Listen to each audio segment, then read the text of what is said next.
We optioned the book 7, 8 years ago, and it was a fascinating piece of forgotten history, but it was told from the perspective of the FBI. And we developed a screenplay soon after that.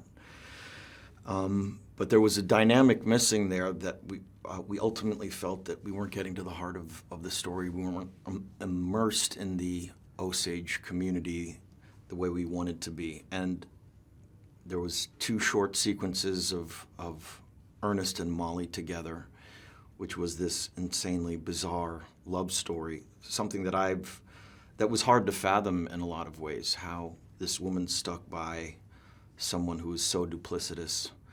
But it was true. All of it was true.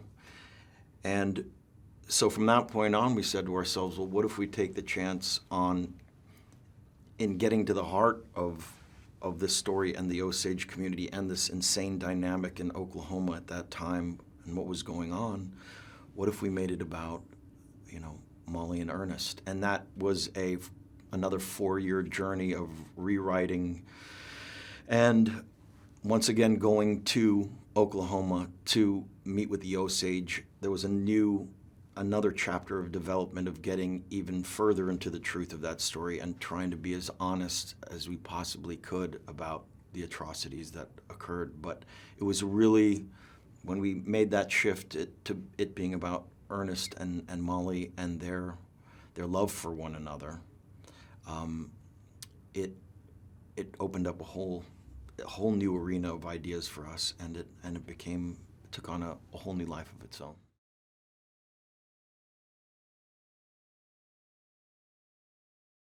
One of the biggest responsibilities I felt about this role and the way that I had to occupy the space of Mollie was that I'm not Osage from the community. I have access points being Blackfeet and Nez Perce and growing up on the Blackfeet Reservation. We don't have something like the Reign of Terror, but we have our own history with not being able to manage our own finances for a time, with, a lot of the things that I think a lot of contemporary Native Americans feel and understand. But walking in, Indian country is an incredibly diverse place, and Osage country was foreign to me walking into it. And Oklahoma has a different history than Montana does, where I grew up. So I knew that because I had to be in this position where I'm, in a way, an access point for the audience to fall in love with Native women and to care about Native women in a really deep way. It's like the way that happens is I had to fall in love with everybody I was around. I had to fall in love with my sisters, and that was effortless. And also with a level, within the community,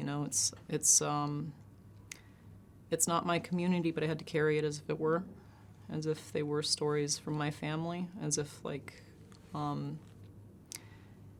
think that's kind of the root of empathy, and it's one of the reasons that I love being an actor, is you're serving as an access point for other experiences, and you're kind of broadening a cultural understanding of what it means to be human by doing so. So, yeah, I feel like there's no way I could really, really ever understand or truly embody what it would have meant to be an Osage woman at that time, because it's unimaginable, the things that this community had to deal with, and it's horrendous how erased it was. On early research with Leah, we were sitting down going through some of the court documents and the testimonies from this, and people were talking about the house blowing up, and in the documents from this and the court transcripts, they only talked about Bill Smith, the character played by Jason Isbell. There was no mention of Rita.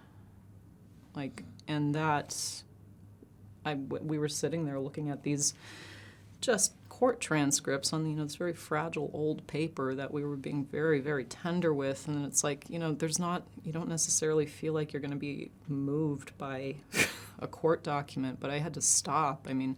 we had this nice system where, like, I was handing you pages and we were turning them over and being careful as we were both reading and everything. And then, like, you were kind of waiting for me to hand you the page and wasn't getting it because I was crying over the lack of Rita in this paper.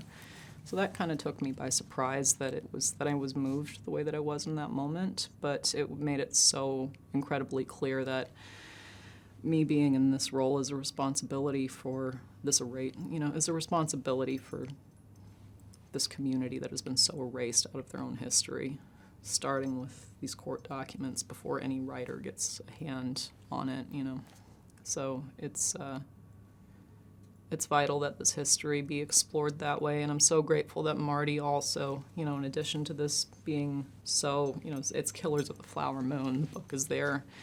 It was also, the heartbeat of it was so shaped by a book written about this time from an Osage perspective called A Pipe for February by Charles Redcorn.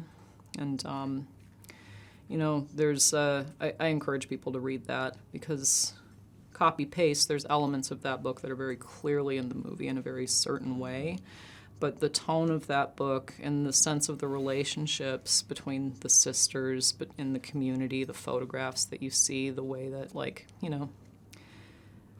the book invites you into what that perspective is, the way that the community invites you into what their perspective is. Because if you're there and you're receptive and you're open, they'll share it. It's you don't push too hard because we're talking about trauma, but people are willing to share and yeah, basically read A Pipe for February.